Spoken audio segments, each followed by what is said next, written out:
Lord God, thank you for using me, Lord God. And Lord God, just thank you just for keeping me, Lord God. And for this, I just say thank you, Lord God. In Jesus' name we pray. Amen. I want to give honor to my pastor, Pastor Earl. I want to give honor to my assistant pastor, Pastor Durham. Today I'm coming to you from Luke 8:43 through 48. And we're going to talk about the lady with an issue of blood. The woman with an issue of blood. And I want each and every one of you to just think of some issues that you have. Some issues that you've been dealing with. Because we all have issues. Say it. Regardless of what your issue is, we all have. Yes, Lord. And right now I want you to just think about your issue. Whether it's sick, whether it's a physical condition, sickness in your body, sickness in your mind. Those are still issues. That's right. And we had a lady that had an issue with bleeding for 12 years. I mean, just constantly bleeding for 12 years. If you read Luke 8:43 through 48, it'll tell you about this woman. And in the Bible, I don't think they even gave her a name.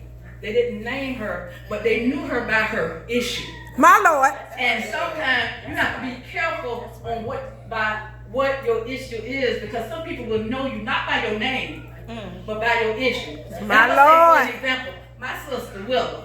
A lot of people say redhead. That's what they say they know her by. So sometimes we are known by our issues. So we have to be careful sometimes with our issues. But this lady suffered. She went to the doctor. She spent all her earnings trying to get rid of this issue. She had to live in isolation. And when we say isolation, because of her condition, she was considered unclean. So by her being unclean, she couldn't even cook for her husband if she had one.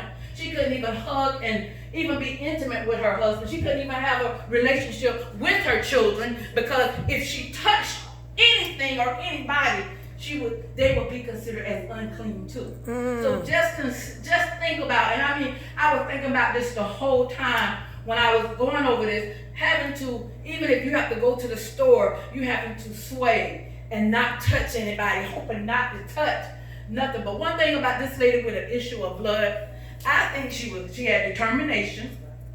She had to keep her, she was desperate, because if you got issues, sometimes you won't help. My Lord. When you can't find nobody to help you, and you got to say, who can I go to? But she heard about my God coming through. He was on his way to heal a 12-year-old in Jairus' house. And believe it or not, when she was thinking, like, if I can get to Jesus. When he was coming in, only if I can get to him. And she had to walk just swaying out, not to touch nobody.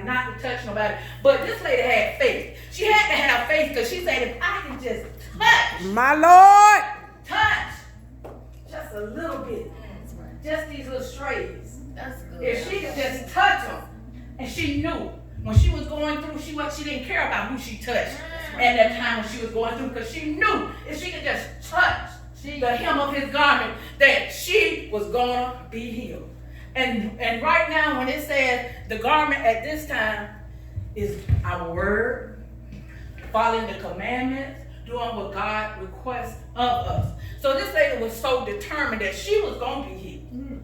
She was desperate at this time. If I can just touch the hem of his garment, I'm going to be healed. And when she touched it, guess what? Immediately, she was healed.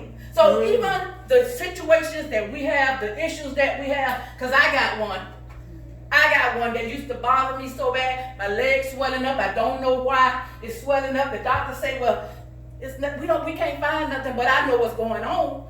And then she had to use up all her life earnings trying to figure out, how can I stop this issue of blood? So any issue that you have, just know that God is still in control. He's still in control. And the only thing you need to do is just touch the hem of his garment. Stand on his word and be faithful. Be faithful and be content in whatever state you're in. Be content.